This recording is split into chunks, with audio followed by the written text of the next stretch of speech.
নমস্কার। আজকের বিশেষ প্রতিবেদন আমাদের রাজ্যের পেট্রোলের দাম বৃদ্ধির বিষয়ে। তো আমি আজকে যে বিষয়টা নিয়ে তুলে ধরার চেষ্টা করছি আপনাদের সকলের সামনে, সেটা হচ্ছে পেট্রোলের দাম সম্পর্কে।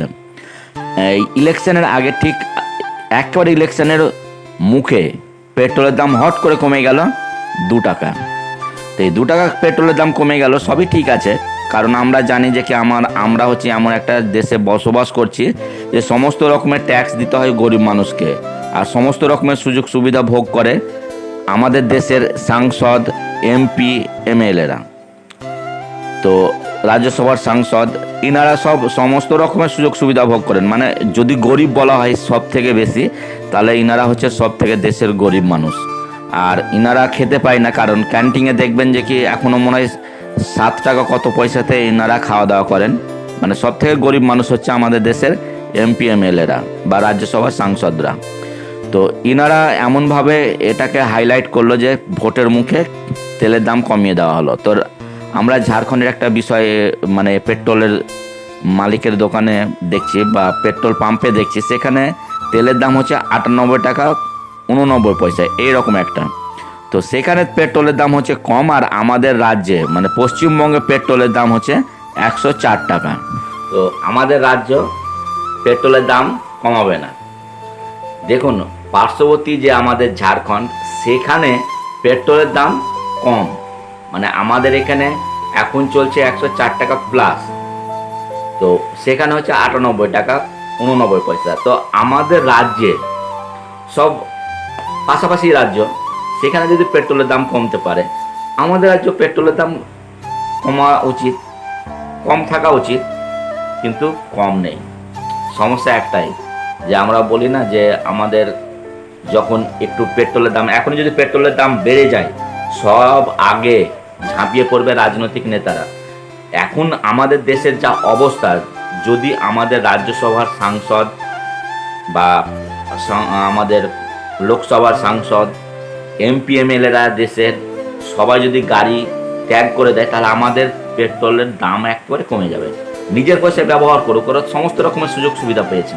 আর ওরা তো সব সময় বলছে যে কি আমরা সমাজ সেবা করতে এসেছি, সোশ্যাল ওয়ার্ক করতে এসেছি। তো সোশ্যাল ওয়ার্ক করতে এসে 3খানা গাড়ি হাঁকিয়ে বেড়া কি দরকার আপনাদের? সোশ্যাল ওয়ার্ক করতে এসেছি, 3খানা হাঁকিয়ে বেড়া গাড়ির দরকার কি? মানে একটা এমপি যদি যায়, তাহলে এমপির পেছনে আরও 4খানা গাড়ি পাঠাতে হয়। সে স্কট থেকে, পাইলট থেকে, সমস্তকে আরও পাঠাতে হয়। তাহলে আমাদের সেই রকম এই দেশে যদি আমাদের এমপি, এমএলএরা, মানে আমরা হাতি পুষছি, খারাপ করে বললে আমরা হাতি পুষছি আমাদের দেশে, ভারতবর্ষে আমরা হাতি পুষছি। এই এমপি, এমএলএদের যেভাবে সুযোগ সুবিধা দেওয়া হয়েছে, যদি এই এমপি, এমএলএদের সুযোগ সুবিধা না দেওয়া হতো, এই যে 84,000 85,000 টাকা করে স্যালারি পাচ্ছে, সেটাই যদি দেওয়া হতো, আদার্স কোনো রকমের সুযোগ সুবিধা না দেওয়া হতো, তাহলে আমাদের রাজ্যের বা আমাদের দেশের আরও উন্নয়ন সম্ভব ছিল। একটা মানুষ ইন্দিরা আবাসের যোজনার ঘর পাবে, সেখানে কত হাজার টাকা পায়? 80-90 হাজার টাকা। আমি এটা ছোট যেটা বলছে, বড় স্কিমের হচ্ছে 3 লাখ আছে, তো 1,20,000 আছে, এরকম এখন এক একটা স্কিম। তো সেখানে তার মধ্যে তো অর্ধেক পয়সা মানে নেতারাই নিয়ে নেয়। তো আমাদের নেতারা পুরো দেশটাকে খোকলা করে ফেলেছে, পুরো খোকলা করে ফেলেছে। আর আমরা ওদেরকে ভোট দিয়ে যাচ্ছি, ভোট না দিলে তো ওরা এরকম করতে পারবে না। তো আমার পেট্রোলের যে চাহিদা, আমাদের পেট্রোল সব থেকে বেশি খরচ হয় এই হাতিদের পেছনে। এই হাতিরা যদি পেট্রোল ব্যবহার বন্ধ করে দেয়, তাহলে আমাদের, বা পেট্রোলের দাম কিনে পেট্রোল ব্যবহার করে, তাহলে আমাদের পেট্রোলের দামটা এতটা হবে না। আমাদের পেট্রোলের দাম এতটা হবে না, ভারতবর্ষের পেট্রোলের দাম এতটা হবে না। তো আমরা একটু যখনই দেখি যে কি পেট্রোলের দাম বাড়ে, সব আগে ওরাই যায়। কেন? ওরা গিয়ে একটু লোক দেখানো যায়। কিছুদিন দেখা যাচ্ছিল যে কি গরুর গাড়িতে করে প্রতিবাদ করছেন পেট্রোলের দাম বেড়েছে বলে।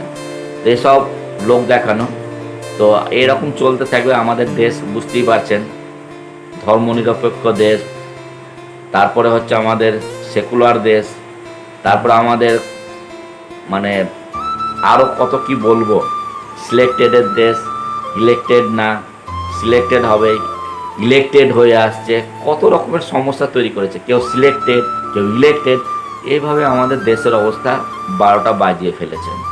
মানে যত খোকলা হচ্ছে শুধু এই রাজনৈতিক নেতাদের জন্য।